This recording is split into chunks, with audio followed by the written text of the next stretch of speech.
Departemen Penerangan Ciseke Utara mempersembahkan sebuah podcast bernama BCT Strip AJG. Selamat mendengarkan.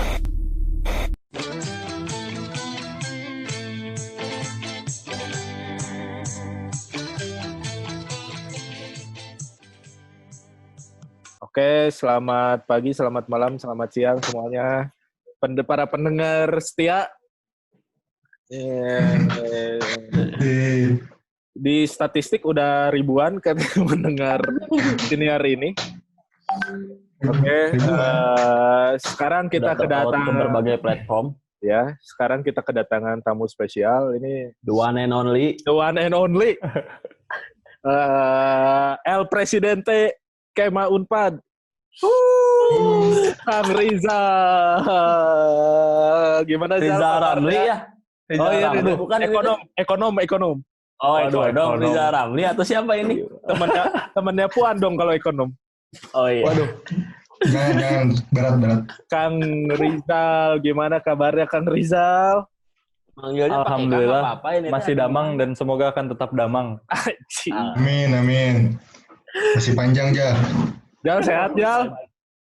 Sehat kene alhamdulillah. Ya, gimana nih, Jal? Gimana ya gini weh karena sekarang juga masih di Nangor kan. Di kontrakannya. Di kontrakan di pengungsi. Siap. Ya, enggak serius ja. Di mana ja? Serius di Di mana? kontrakan? Jangan bercanda. Di Nangor. Asli. Iya di Nangor. Nangor. Ini orang di kamar Opik ini. Oh iya. Iya. Di kamar Kirain di global rumah ya. aja. Di Nangor Enggak, orang nggak di rumah. Orang ke rumah kalau pengen aja. Stay-nya mah di sini. Tapi seharian mah di Nangor, balik ke Nangor lagi. Keseharian di Nangor. Diperiksa nggak, Jal? Kalau ke Nangor, Jal? Itu makanya itu PSBB teh orang cuma pakai sarung tangan, pakai masker udah we ngelewat. Oh, aman berarti. Aman banget. Oke, Cuma kadang jam-jam tertentu nggak ada yang jaga. Aing ke Nangor. Nah, PSBB teh berarti apa? Pembatasan sosial, bohong-bohongan atau apa? Bohong-bohongan. Persatuan Karena itu Sepak orang Bola bingung juga. Bandung. Harusnya mah PSBB itu kan terusnya gitu. Udah virus mah nggak kenal malamnya, tapi udah Iya. malam udah nggak ada yang jaga. Berarti emang corona mah virus siang gitu. Patut Oh jadi ini teh apa? Ditujukan kepada siapa? Ya. Tujuan kepada yang mendengar kan? Aku ada yang benar. kepada PSSI, man. Kan PSSI. Aku pada BN. Persatuan apa? Persatuan Sepak Bola Bandung. Bandung. Gimana nih, Jal? Udah berapa bulan nih kita WFH? Dari Maret ya, pertengahan Maret 3 bulan. Udah Maret. seperempat kerjanya virtual nih, Jal. Wah, asli. Itu yang kerasa pisan mah karena capek. Virtual deh. Lebih apa ya? Lebih kerasa aja. Rugi atau untung ya?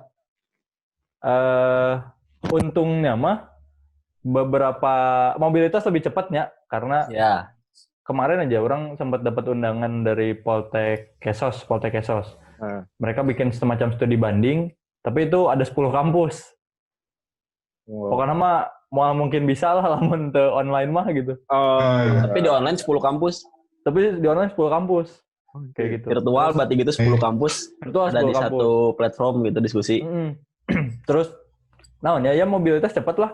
Kita mau ngurus apa-apa bisa loncat-loncatnya cepat, bisa multitasking, tapi draining, capek. Lebih capek karena seharian teh HP, laptop, naon deui coba. Urang karek ngadenge Rizal capek Asli. Urang karek ngadenge Asli. Biasanya kan ungkapan yang keluar dari Rizal teh ungkapan optimisme terus gitu ya. asli. Ini baru pertama kali Pertama kali ungkapan Rizal capek. Karena lama-lama optimisme itu jadi politically correct ya sekarang. Indah dan manis tapi gitu. iya. Ruginya apa aja? Kan tadi untungnya tuh mobilitas cepat bisa loncat-loncat. Ruginya nggak tahu ya, lebih capek karena kalau misalkan satu pola hidup berubahnya karena biasanya bangun pagi teh nggak ada kelasnya juga ada ke kampus, ada harus ini. Ya. ayeuna kan bangun teh anjing urang kenaon lah gitu. Coba nih, yang lain bayangin, seorang El Presidente bilang bangun pagi, aing nanaonannya. Kumaha arurang ya? Kumaha arurang anjing. Kumaha rakyat. Bukan pagi aja, pagi, siang, sore, malam. Ayeuna kegiatan rata-rata siang, soalnya jelema harudang siang. Iya, jelema harudang siang. Siang. Terus ayeuna kelas pagi, terus ya kan yang gitu-gitunya, karena mereka kelas online oge kan. Ya, cuman orang pagi-pagi we nya, orang pagi-pagi bangun teh ngahulang we gitu. Aing dek naon gitu. Anjing. Bari nginum teh. Seorang henteu ayeuna mah. Seorang El Presidente ge ngahulang keneh mah. Bisa ngomong gabut ya Presiden. Bisa ngomong gabut. Coba tolong anak buahnya ini pekerjaannya dijalanin enggak? Nah, tadi berikut karena semuanya jadi online kan akhirnya. Nah, terus kan akhirnya berpengaruh lah ke aktivitas kegiatan BEM-nya. Terus kamari-kamari kita kayak ngebahas new normal gitulah. Kayak akhirnya kita harus, kalau kata Pak Presma ya, El Presidente yang pusat, kan kita harus berdamai katanya ya. Damai. Nah, kalau El Presidente Unpad berdamainya kayak gimana nih sama corona? Duh, ini menarik tentang permainan politik bahasa dari pemerintah ini. Semuanya jadi halus, soft, lembut gitu ya. Orang-orang yang menyatakan dengan clear teh jadi salah gitu ya nama. Nah, nyata lo beting permainan bahasa gitu. Enggak kok, nggak ditangkap, diamankan. Terus orang lihat kemarin gitu yang berita, enggak ini bukan pelonggaran PSBB tapi pengurangan. Relaksasi. Ya. Relaksasi belum ada. Nah sih gitu jelema. Dan yang mesti dihadapi dengan new normal ini, KB berubah gitu karena orang melihat salah satu yang kita sadari adalah krisis manajemen semua organisasi di Unpad teh jelek. Karena semua organisasi itu disiapin buat cuaca baik lah gitu. Enakeun hari yang cerah. Nah, ketika badai teh Sarawak KB. Dan itu kerasa pisan kemarin. Bener. Cuma satu Jal yang sustain. Nah, universitas terbuka. Itu. Benar di awal sampai ke ayeuna nya. Asli. Gitu itu. Dipersiapkan untuk krisis. baru terasa sekarang ya. Ini universitas karek dipuji-puji utainya. Universitas terbuka, tolong ya endorse ini. Iya pisan, karasa pisan gitu semuanya. Akhirnya ngerasain pisan gitu. Di masa krisis kayak gini berarti di exercise kan, berarti kan organisasi ormas-ormas kan ya. Organisasi mahasiswa yang nggak apa-apa minta THR. Asal nggak boleh kekerasan. Sepi ada THR. Nah, gitu. Kondisi ya proker mah udah jelas ya, Jal banyak nasib proker kumaha Jal yang harus dilakukan. Karena tadi yang orang bilang ya, kalau misalkan kita teh nggak siap dengan krisis, jadi semua teh disiapin nanti permasalahannya kayak misalkan proker yang sponsorship, peserta itu mah permasalahan normal gitu. Ketika kayak gini dikasih krisis jedek, diem kan semua gitu. Ini mau gimana? Bahkan seminggu pertama orang capek pisan di teror informasi gitu ya, dimintain informasi cuma sebatas tentang ininya daringnya sampai kapan. Itu terus nyampe. Padahal sebetulnya kan permasalahannya nggak itu gitu. Apa yang mesti disiapin, bahkan seminggu pertama permasalahannya teh orang-orang bilang ini kuliah daringnya nggak benar. Yang menurut orang oke nggak benar, tapi seminggu pertama tuh mestinya kita tuh sadar bahwa semua orang sedang goyah gitu ya. Kalau misalkan dibilang belum siap dan lain sebagainya, melihat selama kuliah gitu kapasitas dosen di prodi lain gitu. Kenapa ketawa? Prodi lain gitu. Itu gitu kan? Bukannya tidak berlaku kalau krisis atau enggak? Nah itu makanya krisis wae geus gitu kan. Kalau ada krisis orang kabayang gitu kan. Bener. Kan pasti anjir krisis iku kumaha gitu krisis wae gitu. Makanya aduh ya wajar gitu. Tapi maksudnya bukan mewajarkan dalam artian ya udah nggak apa-apa kita biarin, tapi kita tuh mesti menyadari kalau fase krisis itu nggak akan sempurna dulu. Ya, pasti ada yang mesti dijalani dulu. Nah, baru selanjutnya orang kan sebenarnya di BEM bikin task force khusus corona ya, khusus COVID. Karena ini yang tadi orang bilang, kita nggak siap dengan krisis. Di beberapa lembaga di BEM ini, khususnya BEM Kema ya, karena orang baru tahun ini ke BEM Kema, orang ngerasain terlalu birokratis di banyak hal gitu. Dia terlalu hierarkis. Makanya di penanganan krisis ini kan nggak bisa dipakai lama nantinya. Ntar kita kayak pemerintah naon bedana gitu. Akhirnya kita pakai snowflake model kan. Oke, mantap. Snowflake model kita bikin fast, flat, and flexible structure buat nanganin itu, dan alhamdulillah di awal cukup ke cover beberapa sama tim kayak gitu. Dan yang kerasa pisan di proker adalah semua orang tuh mikir proker kudu langsung. Ada beberapa orang yang mungkin mesti disadari di semua BEM merenya atau lembaga di Unpad kalau mereka masuk mikirnya proker gitu. Proker. Jadi lupa kalau mereka masuk di satu tempat, di satu departemen lah istilahnya, yang core-nya mereka itu teh fungsi. Bukan proker. Istilahnya mah ketika prokerna mati, yang guys coba cari caranya fungsi ini tetap jalan gitu. Akhirnya masalahnya itu harus adaptif terhadap krisis ya. Harusnya proker sama fungsinya tetap harus jalan ya, Jal. Hanya fungsi mah kan core ya, karena sifatnya dasar gitu. Karena departemen kan pasti turunan dari fungsi-fungsi dasar. Gitu. Nah, ketika fungsi dasar itu ada di mereka, maka krisis rekumaha tetap harus berjalan gitu. Berarti kan yang harus berjalan itu disesuaikan. Contoh misalkan bakal banyak yang mikir gini, Senbora jang naon sih? Gitu. Ketika krisis, force itu bisa dan lain sebagainya. Padahal di luar itu, ketika misalkan pengembangan budaya itu harusnya tidak melihat itu gitu. Pengembangan seni itu harusnya nggak melihat itu. Bahkan kita bisa memberikan alternatif hiburan. Iyalah. Ya, buat publik dan lain sebagainya. Ini kan maksudnya mindset yang kayak gini kudu dibangun deh gitu akhirnya. Nah, ini yang jadi catatan sampai akhirnya kurang lupa bulan kemarin kalau nggak salah, akhirnya BEM ngelaksainin replanning lagi. Oke. Kita ngerencanain di Januari, berarti di Januari itu mah yang tadi suasana damai. Kita ubah lagi, replanning lagi, kita pakai suasana badai gitu. Tapi itu juga hitungannya adalah per Juni itu dicabut larangan program.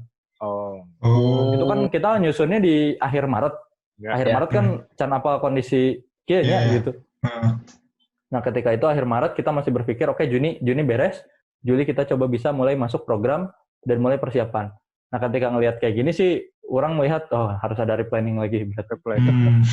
Berarti aja sedikit banyak kan sebenarnya perencanaan terkait program untuk beberapa bulan ke depan sebenarnya udah rencanain di awal kan. Jadi sedikit banyak programnya berubah berarti. Iya, banyak yang berubah. Akhirnya ada yang nggak jadi, ada yang digeser, ada yang digabung, ada program baru juga. Program baru dalam artian yang mungkin sekarang dilakukan gitu. Online dan lain sebagainya. Kalau terkait ini terkait program sebelumnya yang karena COVID mungkin ada penyesuaian atau mungkin ada yang berusaha dipertahankan, ada nggak proker atau? Kalau tentang itu akhirnya orang sih memang jadi sistem di BEM Kema ini departemen bikin program. Nanti setelah mereka bikin program kita ada semacam kasarnya mah fit and proper test program lah. Jadi mereka dibiarin bikin ajuan dulu. Sok. Nah ini nggak diganggu nih, nggak diganggu sama siapa-siapa. Pokoknya sok fokus departemen. Ya paling dibantu sama kepala bidangnya lah. Nanti setelah beres, mereka presentasi atau diskusi bareng sama pimpinan. Nah di sini proses filternya gitu. Karena kadang suka ada untuk mempertahankan, kadang nggak bisa gitu programnya. Resikonya gede gitu. Nah, akhirnya ada beberapa yang kita potong, kita cut. Oke.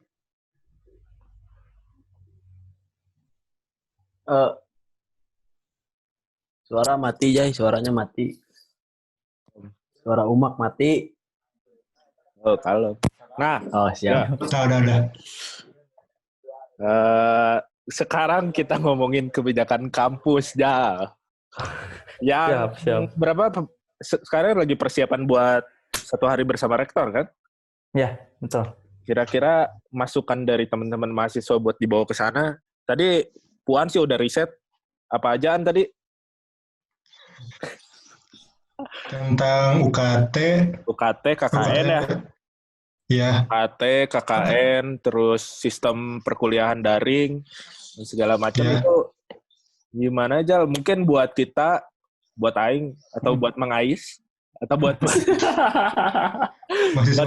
mahasiswa tingkat akhir kan bebannya cuma skripsi nih ya. Skripsi dan segala macam itu gimana tuh, Jal? Jadi ini teh kemarin sebelum rapat MWA tanggal berapa ya? Orang kan sempat buka jaring pendapat ya. Dan salah satunya UKT untuk teman-teman yang tingkat akhir lah. Karena banyak yang terganggu penelitiannya. Nah ini ketika orang masuk di forum, memang dijawab positif dari Bu Rina. Makanya orang rilis memang akan ada mahasiswa tingkat akhir. Cuma akhirnya kita terjebak dalam permainan bahasa, politik bahasa. Akhirnya ada surat buat mahasiswa tingkat akhir. Diiyakan gitu. Padahal orang jelas ngomong di sana mahasiswa tingkat akhir dalam artian yang hanya tinggal skripsi, berarti start dari semester 8 sampai semester 14 tanpa terkecuali. Cuma yang dikeluarkan ya alhamdulillah gitu akhirnya hanya untuk semester 14. Hanya buat semester 14 ketika keluar kayak gitu. Kayak berarti kalau gitu kan ini sudah dia udah tahu tapi nggak dikeluarin gitu. Kita coba rangkum dalam satu bundel satu bundel rekomendasi. Jadi memang nanti yang kita bawa core-nya itu ada 3 sebetulnya. Yang pertama tentang UKT karena kita harapannya ada relaksasi keseluruhan, tapi dengan treatment yang berbeda-beda. Jadi kalau untuk teman-teman yang semester 14, berarti kan treatmentnya selain UKT, dia harus ada penambahan semester. Dan itu udah dijawab sebetulnya. Itu. Terus yang kedua, buat mahasiswa yang semester 8 ke atas yang ngambil skripsi, harapannya bisa ada pembebasan atau misalkan pemotongan lah kasarnya. Pembebasan? Terutama yang hanya ngambil skripsi, karena kalau yang ngambil keras, orang kira kalau bayar UKT masih wajar ya, karena dia masih punya masih wajar kewajiban lah gitu. Kayak gitu. Saya untuk diperjuangkan pun ya posisi dia mau angkatan tua pun dia sama ngambil kelas gitu. Tapi untuk yang bawah kan itu udah pasti bayar UKT tetap, karena mereka masih kuliah. Kayak gitu, itu jelas. Nah, itu treatmentnya kita di policy brief yang ada, yang kita siapin, salah satunya selain tadi yang poin pertama untuk mahasiswa tingkat akhir, yang kedua ada pembebasan UKT atau misalkan relaksasi. Nah, relaksasinya ini kita ngasih 2 ajuan. Yang pertama potongan dengan persenan, itu sekitar 20% per individu, tapi semua rata. Jadi golongan. Jadi bukan affirmative action sifatnya. Semacam UBI lah gitu. Lagi-lagi UBI ya. Dari setiap episode UBI selalu dibahas, Jal. Nanti selalu keluar akhirnya kerpayu UBI asli. Dan UBI-nya ini kita pakai dua kemungkinan, karena kebetulan kan orang untuk audiensi ini orang nggak mau kalau misalkan kita datang audiensi hanya menuntut. Karena kemarin juga di konsol ada, ya turunin 50%. Ya 50% itu dari mana? Karena kita mesti realistis. Ketika misalkan kita nuntut, income ke UNPAD berkurang. UNPAD juga mesti hidup kan gitu. Tapi jangan sampai kehidupannya UNPAD merugikan kita. Ini akhirnya pandangannya juga mesti kayak gitu. Karena posisinya income UNPAD dari berbagai lini juga berkurang. Ya kayak misalkan sekarang kerjasama gitu. Orang yang kerjasama juga udah nggak ada uang gitu. Kerjasama riset dan lain sebagainya. Bahkan APBN pun berkurang. Masukannya untuk kampus. Gitu. Makanya kita coba realistis dengan 20% atau 600.000 potongannya per orang. Jadi ada 2 opsi, ada persenan atau 600.000. Kenapa? Karena kalau 600.000 aja kan ada yang golongan 5 dipotong 600.000 mah. Rasanya apalagi yang fakultas-fakultas yang bayarannya mahal gitu. Juta. Tapi buat golongan 1 yang 500.000 malah untung 100.000. Kayak gitu. Nah, makanya ada dua skenario yang kita ajukan lewat persentase atau lewat angka 600.000. Ini mungkin yang sifatnya UBI tadi. Tapi selain itu kita harapannya ada relaksasi waktu pembayaran atau misalkan jadi mundur gitu kayak penangguhan lah, siga penangguhan. Tenggatnya diperpanjang gitu. Gitu. Kalau nggak penangguhan ada opsi pengangsuran. dicicil. Oh, dangsur cicil. Karena kan biasanya kalau dicicil orang lebih mudah untuk bayar karena bebannya nggak terlalu besar sekali bayar kan. Ya. Itu opsi satu paket yang kita ajukan terkait UKT. Cuma ya tadi kita salah satu pertimbangannya kita ukur dari laporan keuangan Unpad 2018 dan RKT 2019. Karena ya tadi harapannya kita pengen terukur. Daripada orang ngasih kebijakan minta dibebaskan semua UKT tapi langsung mentah di tempat kan asa kumaha gitu. Makanya kita coba serasional mungkin, kita pakai logika di kedua pihak, logika mahasiswa yang ingin ada ada pengurangan beban, tapi dari Unpadnya juga logika untuk tetap membangun cash flow-nya tetap. Ya, gitu. Itu yang pertama. Ya. Yang kedua tentang ini. Ya, gimana lanjut. Tentang akademik lah intinya. PJJ, KKN. PJJ ini kan banyak catatan tadi, salah satunya kemampuan dosen gitu. Bahkan ketika di rapat MOA pun paparan Bu Rina hanya 65% dosen yang pernah dan dapat mengoperasikan. Itu tuh 65%? 65%. Di World Class University. 65% tuh kapan ya berarti rapat MOA? Ya orang lupa lah, pokoknya ketika rapat MOA itu disampaikan 65%. Ada 35% yang masih belum memahami itu. Makanya perlu ada training lagi. Ya karena tadi yang orang bilang, kita tuh belum siap untuk krisis. Oh iya. Kita nggak antisipasi, kita masih perlu berpikir tentang kapasitas normalnya. Makanya ketika krisis semua panik. Dan akhirnya orang melihat, wajar ketika seminggu atau 2 minggu pertama orang-orang protes gitu tentang penggunaan kuliah daring. Kemampuan dosennya juga mungkin belum begitu optimal. Kayak gitu. Nah makanya di sana masih ada catatan. PJJ ini masalah waktu, karena ada beberapa yang kuliah malam, kuliah di tanggal merah, dan lain sebagainya gitu. Ya, terus ada masalah KKN masih belum ada kejelasan sampai sekarang, padahal pelaksanaan di bulan Juni atau Juli. Ya. Kayak gitu. Sebenarnya kalau masalah kejelasan KKN mah emang nggak pernah jelas KKN gitu ya. Tapi dengan itu bakal jadi judul. highlight. Tapi kan kemarin sekarang orang-orang jadi bertanya-tanya ya, ayo dulu mah puguh gitu. Oh KKN tanggal sekieu. Tapi itu puguh pasti KKN nama gitu. Tapi KKN Mang Ais paling puguh, Jal. Oh, paling puguh Mang Ais. Jal, jangan gitu atuh. Puguh orang KKN. Karena orang ingat dulu masih banyak yang ini, ada yang bikin seminar doang, balik-balik menang duit, kayak orang bolak-balik menang duit kan. Eta sih yang sangat disayangkan mah. Kenapa orang nggak dapat yang seminar doang terus dapat duit? Eta orang menyesali itu gitu. Nah, orang gitu. Dan di situ harapannya sebenarnya anak-anak gimana KKN ini bisa adaptif kan, karena mereka akhirnya sekarang semua hal jadi dipertanyakan gitu, kegiatan kemahasiswaan kumaha, kuliah kumaha dan lain sebagainya gitu. Termasuk mungkin KKN, karena KKN mah matkul yang mungkin dipersiapkan ya kayak gitu. Sama mereka. Karena dia di waktu libur pasti mereka udah planning dan lain sebagainya. Terus selain itu masalah praktikum. Mungkin untuk yang soshum kemarin ketika kita konsul praktikum nggak terlalu masalah. Tapi rata-rata yang medical kompleks. Karena dari mereka mah puguh ya harus yang eksakta ya. Kita mah kita naon gitu. Praktikum kedokteran gitu. Karena mereka butuh skill kan di sana. Kayak teman-teman FTG, FPIK yang ada kulap, yang kayak gitu kan itu memang nggak bisa digantikan dengan dengan daring, karena itu memang skill yang dituntutnya. Itu juga lagi kita coba sasar gimana kejelasannya, karena sejauh ini rata-rata menunggu. Makanya harapannya tentang akademik ini ada paparan rencana dari rektor semester depan mau gimana. Biar sama-sama antisipasi gitu. Karena belum tahu juga ya semester depan kita bisa kelas langsung atau enggak kan, belum tentu. Itu kan belum pasti, karena kalau misalkan orang baca riset dari Singapura, orang lupa lembaganya apa, tapi itu memang bilang di akhir September atau awal Oktober Indonesia baru bisa full untuk beres pandeminya dengan beberapa condition gitu. Pemerintah gak akan lihat riset ya? Oh enggak ya, lihatnya berita. Orang udah berdamai juga. Siap.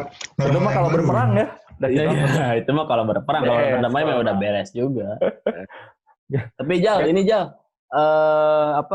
tadi sebenarnya yang terkait UKT, Dajang orang mau hal lain selain UKT sih. UKT tapi bisa salah sebenarnya kan orang yang orang berpikirannya teh ketika orang bayar UKT itu ada hak orang juga untuk menikmati fasilitas kampus gitu ya. Ya, betul. Nah, berarti ketika kondisi pandemi kayak gini kan sebenarnya hak orang untuk menikmati fasilitas kampus otomatis nggak ada lah karena nggak ke kampus juga. Kecuali mana kan masih ke kampus sebenarnya atau enggak? Masih kadang. Oh, masih kan berarti bisa menikmati gitu. Ini apa relawan, ada relawan. Oh, relawan. Nah, berarti kan kalau orang nggak bisa menikmati fasilitas kampus tuh, kira-kira ada irisannya sama UKT nggak sih kalau yang itu? Sebenarnya kalau bicara UKT ini kan salah satu sumber income Unpad ya, yang salah satu tapi ya termnya. Jadi, sebelumnya karena orang nggak ada di posisi yang kayak mana, jadi orang nggak bisa ada di logika Unpad gitu. Jadi orang mah nyalakan logika dari orang serangan. Nah, dan itu fair sih menurut orang ketika orang nuntut ya wajar gitu. Kita ada di sepatu siapa gitu. Tinggal kita bicara gitu. Atau misalnya ketika kita bicara policy ya kita bicara keberpihakan kayak gitu. Jadi mana? Termasuk mungkin ketika bicara tentang relaksasi UKT tadi. Karena kalau misalkan bicara tentang keuangan Unpad mungkin ya Unpad itu postur keuangannya ada 2 income-nya. Ada dari APBN sama non APBN, simpelnya itu. Kalau APBN itu sifatnya DAK, dana alokasi khusus. Karena dia ada misalkan untuk gaji PNS, begitu. Untuk apa namanya? Untuk operasional pendidikan atau apa gitu. Itu ada besarannya berapa ya? Pokoknya ada sekitar 30 sekian persen lah, 40% lah, kayak gitu. 60%-nya itu non APBN. Dan APBN sumbernya dari mana? Ada dari dana masyarakat. Dana masyarakat yang masuk ke kita bentuknya hibah. Yang gitu-gitu itu masuk dana masyarakat, hibah. Terus ada dana kerjasama. Kerjasama biasanya kalau kita kan karena core bisnisnya pendidikan biasanya kerjasama bentuknya riset. Riset. Riset atau pengabdian masyarakat. Gitu-gitulah. Itu bentuk dana kerjasama. Terus ada dana riset khusus yang ada alokasi riset dari Kemenristek. Terus ada juga alokasi riset dari beberapa perusahaan yang mungkin dikerjasamakan juga. Dan salah satunya biaya pendidikan. Termasuk ada dari APBD juga sih sebetulnya. Karena ada beberapa APBD yang di DAK-kan, alokasi khusus kan. Kayak misalkan pembangunan kampus di Pangandaran. Itu dana Pemprov. Jadi ketika masuk ke Unpad ya itu DAK. Kayak gitu. Nah, di situ memang income dari non APBN sekitar 60% dan penerimaan Unpad dari UKT itu sekitar 50% sebetulnya dari income-nya Unpad total. 50%-nya UKT. Jadi maksudnya ketika memang kita berpikir bahwa UKT ini adalah segalanya, sebetulnya nggak juga gitu. Kayak gitu. Tapi orang sepakat di situ bahwa memang si UKT ini perannya besar, sangat besar untuk keuangan Unpad.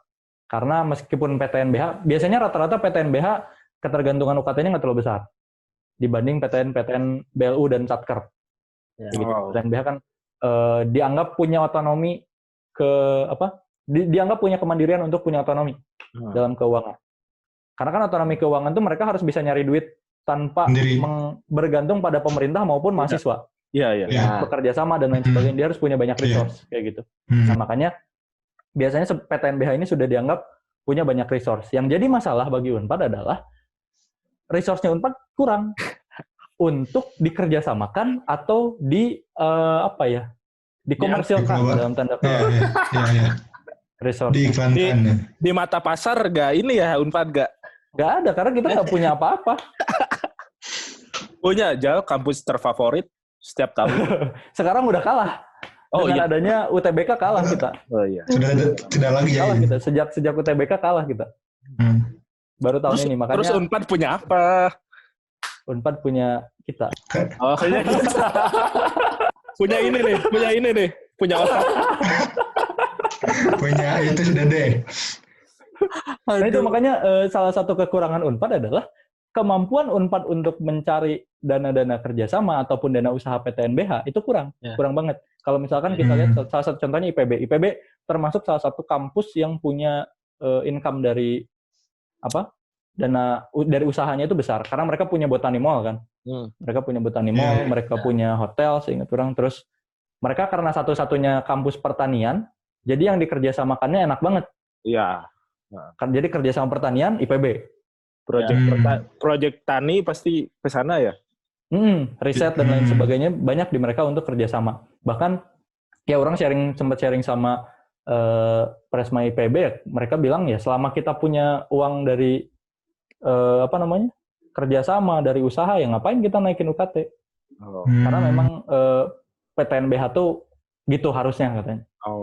Mungkin permasalahannya adalah ketika terjadi COVID ini mereka nggak bisa mengandalkan itu lagi. Iya. Oh berarti sama ya?